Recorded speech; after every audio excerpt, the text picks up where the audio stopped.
हरे कृष्ण बंधुगण, मु आपणको आसंता काली धृतराष्ट्र उवाच कही। तो आज मु आपणको प्रथम अध्याय अर्जुन विषाद योगर श्लोक 2 संजय उवाच विषय रे आपणको कहिबी। तो ता पूर्व मु मोर गुरु को प्रणाम जणाई मु आपणको भगवत गीतार महिमा को बुझाइबी। ओम अज्ञानतिमिरान्धस्य ज्ञानाञ्जनशलाकया चक्षुरुन्मीलितं येन तस्मै श्री गुरवे नमः। हरे कृष्ण हरे कृष्ण हरे कृष्ण।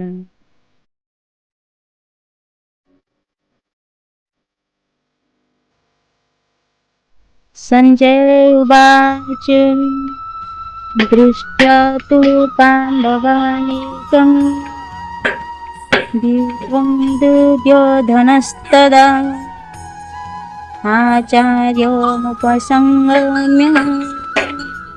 राजा वचनविवृत।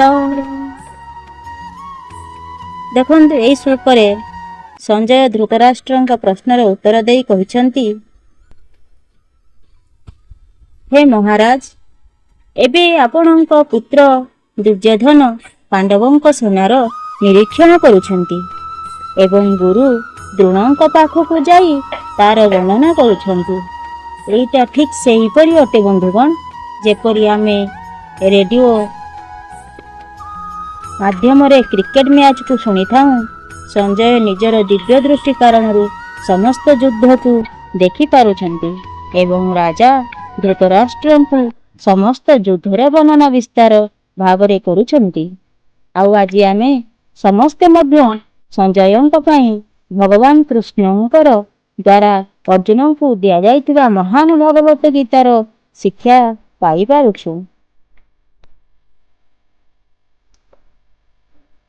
ଆଜିର ଶିକ୍ଷା, ନିଜ ଶତ୍ରୁକୁ ଚିହ୍ନନ୍ତୁ, ନିଜ ଶତ୍ରୁକୁ ଚିହ୍ନନ୍ତୁ ଏବଂ ଚିହ୍ନନ୍ତୁ ଶତ୍ରୁର ପରାକ୍ରମକୁ ମଧ୍ୟ। Know your enemy, know his sword। Hare Krishna. ହେ ବନ୍ଧୁଗଣ, ଆମେ ଆଜି ଜାଣିବା, ଯଦି ଦୁନିଆର କିଛି ଅଲଗା କରିବାକୁ ଅଛି ତେବେ ଦୁନିଆ ଠାରୁ କିଛି ଅଲଗା ଜାଣିବାର ମଧ୍ୟ ଅଛି। ଶ୍ରୀମଦ୍ ଭଗବତ ଗୀତା ଠାରୁ ବଡ଼ ଜ୍ଞାନ ସଂସାରରେ ଆଉ କିଛି ନାହିଁ।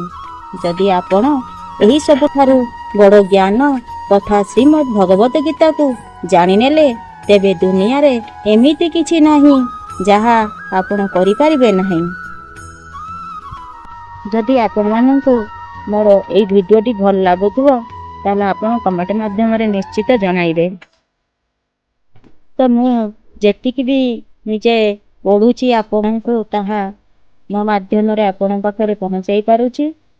ତ ଆପଣ ଯଦି ଏହି ଶ୍ରୀମଦ୍ ଭଗବତ ଗୀତାକୁ ଶୁଣି ପାରୁଛନ୍ତି, ମୁଁ ଆପଣଙ୍କୁ ଯେତିକି ବି ବୁଝେଇ ପାରୁଛି ତାହା ଆପଣଙ୍କ ପାଇଁ ଆଉ ମୋ ପାଇଁ ମହାନ ଅଟେ।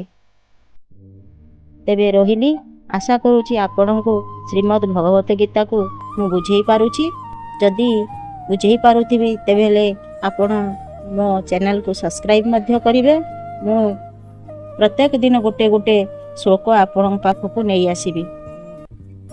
ଯଦି ମୋର କିଛି ତ୍ରୁଟି ରହିଯାଉଥିବ ତେବେ ଆପଣ ମୋତେ କ୍ଷମା କରିଦେବେ। ମୁଁ ଭାବିଲି କିଛି ଶ୍ରୀମଦ୍ ଭଗବତ ଗୀତା ଉପରେ ଆପଣଙ୍କ ପାଖରେ ପହଞ୍ଚାଇବି, ତ ସେଥିପାଇଁ ମୋର ଏଇ ବ୍ଲଗ୍ଟି ଆରମ୍ଭ କରିଅଛି। ତ ରହିଲି, ହରେ କୃଷ୍ଣ ହରେ କୃଷ୍ଣ ହରେ କୃଷ୍ଣ।